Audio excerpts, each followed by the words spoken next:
A mitologia grega tem nos relegado alguns dos personagens e histórias mais cativantes que conhecemos. Muitos desses deuses heróis marcaram nossa infância, seja por seu carisma, por suas histórias inusitadas ou pelo enorme poder e coragem que possuíam. Mas é difícil encontrar, na miríade dessas histórias, alguma que seja mais interessante que a de Zeus, Poseidon e Hades, os três irmãos que conseguiram repartir todo o universo entre si. Segundo acreditavam os gregos, ambos são filhos do titã Cronos, o deus do tempo, com Reia. No entanto, não se pode dizer que Cronos fosse um bom pai, longe disso. Como uma antiga profecia afirmava que um dia ele seria derrotado por um de seus filhos, teve então a brilhante ideia de impedir isso engolindo-os. Engolindo-os. Bem, de fato, se tratavam de seres imortais, então Cronos não conseguiria simplesmente matá-los. Assim, colocá-los no estômago era uma forma viável e segura de manter todos os seus filhos retidos. Reia, a coitada de sua esposa, foi submetida a isso durante um longo tempo, ficando privada de sua prole. Sempre que ela saía de um parto, lá vinha o mesquinho do pai e comia a criança. Essa situação durou até que ela finalmente se cansou. Quando Zeus, o mais novo, nasceu, ela o substituiu por uma pedra e o escondeu. Já que Cronos tinha uma péssima visão e um paladar ainda pior, comeu o objeto sem nem notar a diferença. Zeus então cresceu escondido numa gruta, alimentado com o leite da cabra malteia e protegido pelos couretes, soldados que dançavam e batiam os tambores para evitar que o choro do recém-nascido fosse ouvido pelo pai. Quando Zeus chegou à fase adulta, arquitetou um plano com sua mãe. Então embriagou o marido e ofereceu-lhe uma substância que o fez vomitar todas as crianças que havia engolido. Saíram então de seu estômago Poseidon, Hestia, Hera, Deméter e Hades. Algumas versões afirmam que, como Zeus, Poseidon também havia se salvado por conta da mãe, mas isso é indiferente aqui. Seja como for, seguiu-se uma longa batalha onde os filhos de Cronos saíram vitoriosos, se tornando assim as novas divindades que regeriam todo o cosmos. Os irmãos Zeus, Hades e Poseidon então tiraram a sorte para ver quem seria o deus de cada reino. Zeus se tornou o governante dos céus, Poseidon o senhor dos mares e do mundo aquático, e Hades o patrono do submundo ou mundo dos mortos, como você preferir. A Terra, por sua vez, é tema de debate. Alguns dizem que é domínio comum dos três, outros dizem que ela é de Zeus e outros ainda que é de Hades. De todos os irmãos, Zeus é o mais poderoso, apesar de ser também o mais jovem. Seu assento fica no alto do Monte Olimpo, na Grécia, no local que serviu primeiramente como fortaleza na guerra em que eles travaram contra o pai. Após a vitória, o espaço foi transformado numa espécie de acrópole, com templos e palácios de mármore e ouro e com belos jardins adornados com fontes de água cristalina. Além de todos os templos e palácios, havia também o famoso Salão de Festa de Zeus, onde os imortais se reuniam para comemorar comendo ambrosia e bebendo néctar, os alimentos divinos, que sustentavam os olimpianos e poderiam matar os mortais ou conferir-lhes imortalidade, dependendo da situação. Esse suntuoso salão de festa era rodeado por pilastras brancas e tinha o piso revestido de mármore preto e de ouro. Além disso, todos os utensílios do local, desde mesas, cadeiras e até os talheres, eram autômatos metálicos construídos por Hefesto, que iam e vinham conforme a vontade dos deuses. Todo o complexo estaria escondido dos mortais, envolto em nuvens. O portão da entrada, também feito de ouro, era resguardado pelas 3 horas. Irene, a deusa da paz, Eunômia, a deusa da ordem, e Dice, a deusa da justiça, de forma que mesmo que chegassem ao portão, os homens não poderiam entrar. Ainda assim, algumas histórias da mitologia nos afirmam a respeito de mortais que desafiaram os deuses e tentaram acessar o Monte Olimpo. Todos esses infelizes acabaram, evidentemente, castigados com fúria exemplar. Ainda sobre Zeus, ele é o rei dos deuses, senhor dos céus, das tempestades e do clima, controlador dos destinos humanos, juiz de justiça inexorável.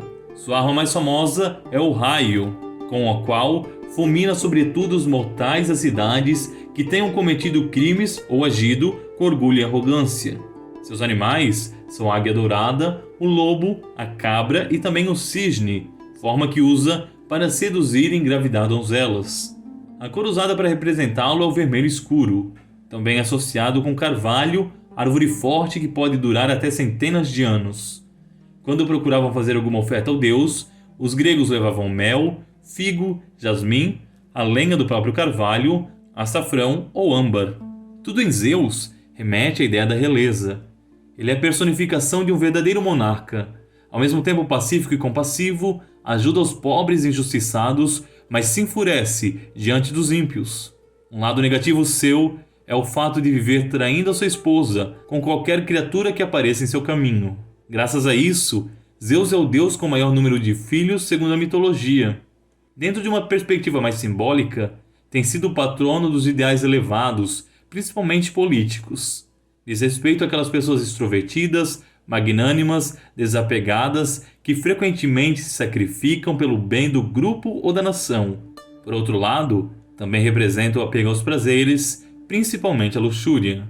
Em resumo, tudo que um bom rei grego gostaria de fazer. Já Poseidon ficou com o reino dos mares, como sabemos.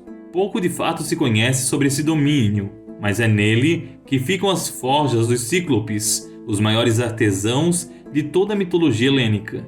Dentro da cultura popular, o reino de Poseidon tem sido retratado como uma cidade encravada no fundo do oceano, rodeada com corais e protegida por criaturas marinhas.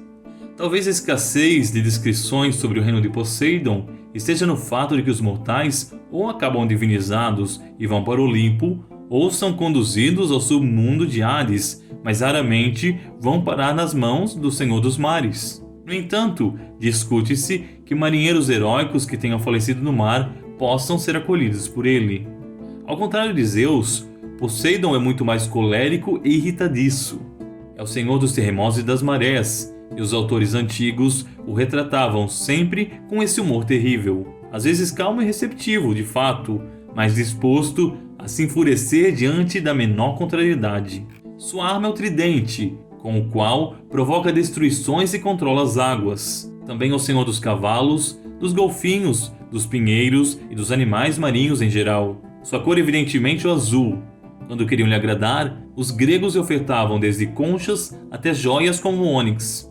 Na mitologia, aparece frequentemente disputando com outros deuses pelo domínio de cidades. É conhecida a lenda onde teria perdido Atenas para a deusa Atena, num concurso onde ele ofereceu uma fonte de água salgada e a outra a árvore de oliveira. Os atenienses não duvidaram antes de escolher pela árvore, o que deixou Poseidon enfurecido. Também é famosa a história onde teria construído as muralhas de Troia. No entanto, é dito que após a conclusão do projeto, os troianos o dispensaram sem os devidos agradecimentos. Graças a isso, ele apoiou os gregos durante o conflito contra a cidade. A psicanálise, por sua vez, associa Poseidon com a mente humana. Ele é a alteração do humor, as profundezas do imaginário e os mares ocultos das nossas emoções e do próprio subconsciente humano. Se por um lado a água é a fonte da vida, pelo outro também pode ser a causa da morte de comunidades inteiras. Talvez a história que melhor represente essa ambiguidade de Poseidon é a própria Odisseia, onde, após tanto ajudar os gregos, ele os puniu com uma crueldade acima do normal, simplesmente, veja, por terem esquecido um sacrifício a ele. Por fim, mas não menos importante, está também Hades, o senhor do submundo ou mundo dos mortos. O reino de Hades é o mais amplamente retratado em toda a mitologia grega. É um lugar de sombras, sem muita luz, para onde vão as almas humanas após a morte. Lá ficam os Campos Elíseos, uma espécie de paraíso, mas também o próprio Tártaro, onde os piores humanos sofreriam tormentos terríveis e até criativos. Existem 5 rios no submundo.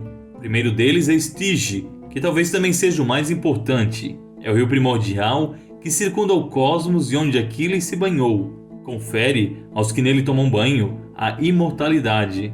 Os gregos sempre juravam pelo Estige, pois acreditava-se que aquele que descumprisse esse tipo de juramento estaria condenado aos piores destinos. O segundo rio do submundo é o rio Aqueronte, o rio da angústia e da dor, por onde o barqueiro Caronte conduziria as almas até o submundo. É dito que as coisas queridas dos falecidos flutuariam pelo Aqueronte. Observá-las faria a alma passar pelo processo de luto e assim superá-lo. Há também o rio Cócito, o rio das lamentações, por onde navegariam as lamentações e lágrimas, sonhos perdidos, arrependimentos. Já o rio Flagetonte seria feito de magma derretido e percorreria o profundo Tártaro.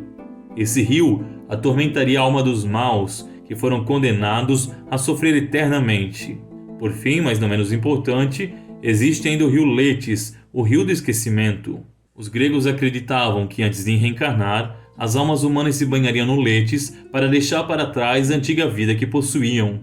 Existem muitas lendas a respeito do submundo, como a do cão Cérbero ou a dos 3 reis juízes, Eco, Minos e Radamanto, que decidiriam o futuro do morto, que vida teria e castigo sofreria. Ao contrário do que muitos pensam, Hades não é o deus da morte da mitologia grega, mas o rei do submundo. Quem cumpre o papel de morte é Thanatos, que reivindicaria a alma dos vivos e garantiria que ninguém fosse capaz de voltar depois de morto.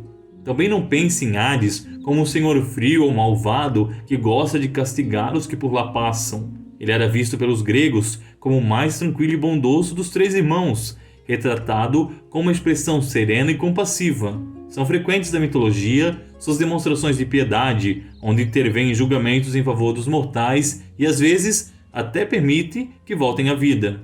Sua arma é o elmo de invisibilidade, sua cor, o preto, seus animais, a coruja e os carneiros de lã escura, sua planta, o álamo e a menta. Por ser um deus do submundo, não recebia sacrifício, mas os gregos costumavam verter bebidas na terra em sua homenagem. É associado também com as riquezas, principalmente aquelas que do solo derivam, como os minérios e as pedras preciosas. A terra, apesar de ser o local onde sepultamos os nossos entes queridos, também nos fornece os alimentos necessários e é disso que vem essa associação natural. Ao dividirem os 3 mundos entre si, Hades, Zeus e Poseidon repartiram todo o universo. No entanto, acima deles ainda havia o jugo da lei cósmica imutável. É interessante, no entanto, perceber que para os helênicos, cada um desses domínios estava também dentro de nós. Fosse Olimpo, o reino dos mortos ou o reino dos mares, eles iam além do mundo físico e adquiriam uma existência simbólica. Todos carregamos um pouco do paraíso radiante de Zeus, das ondas turbulentas de Poseidon ou da terra fria de Hades. E todos, assim como eles, também estamos sujeitos à inexorável ordem do universo. E se você gostou desse vídeo, curta e compartilhe com seus amigos. Até o próximo programa, se Deus quiser.